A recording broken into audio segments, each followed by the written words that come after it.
Kajian tekstologi merupakan salah satu cabang keilmuan dari filologi yang berfokus pada analisis isi teks naskah. Jika kajian kodikologi mempelajari bagaimana aspek fisik naskah, maka tekstologi mempelajari apa yang ada di dalamnya, mulai dari isi, kesalahan penulisan, dan sebagainya. Hampir semua naskah kuno yang telah ditemukan memiliki konvensi sastra tertentu, seperti rima, metrum, formula naratif, struktur cerita berbingkai, dan sebagainya. Contohnya bisa dilihat pada teks naskah dongeng Rupi-Rupi. Naskah ini berisi 6 cerita dongeng tentang nilai moral dan pembentukan karakter. Untuk mengkaji naskah ini diperlukan pendekatan yang sesuai dengan isi teksnya. Menurut kami, pendekatan struktural sangat sesuai dengan teks yang kami kaji.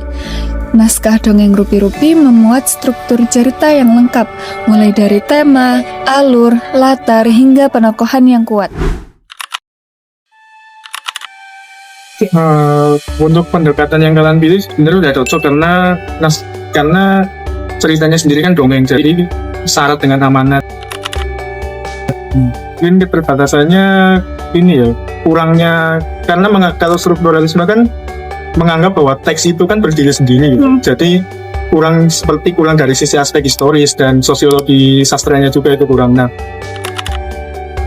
mungkin bisa pakai semiotika gitu. Jadi kan karena syarat ini juga bentuknya dongeng, jadi dia pasti punya simbol-simbol kebudayaan gitu kan.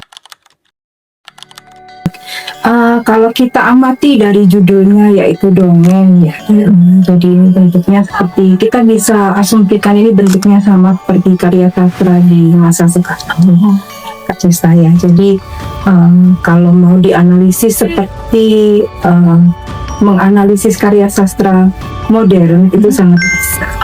Jadi pendekatan strukturalisme ini justru membuat dongeng ini jadi ini ya, bisa dipahami secara keseluruhan ya.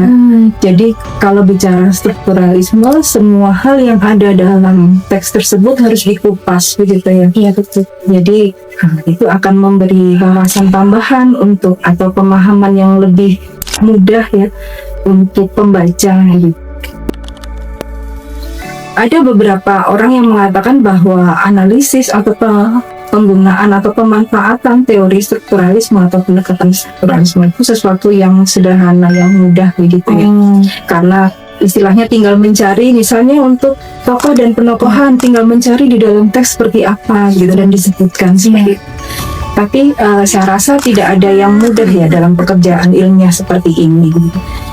Untuk pendekatan strukturalisme, kalau memang ingin lebih mengetahui secara mendalam terkait teks tersebut, mungkin bisa ada tambahan, misalnya dengan menggunakan pengkajian moral. Ya, karena ketika kita bicara tentang dongeng itu dia ditulis, dia disalin, itu pasti ada alasan yang melatar belakangi. Iya. Kalau saya tadi membaca dari Salindia kelompok 6, di sana ada tema, saya merasa bahwa dalam 6 cerita dari dongeng Rupi-Rupi ini ada satu tema besar yang itu terkait dengan pendidikan gitu ya, moral.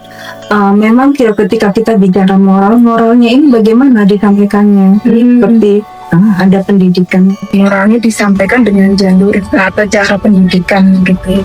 Bagaimana tadi ada cerita tentang si miskin, kemudian ada si buta dan si tuli, nanti seperti itu. Jadi saya rasa ini dongengnya sebetulnya masih relate ya dengan kehidupan kita sekarang gitu.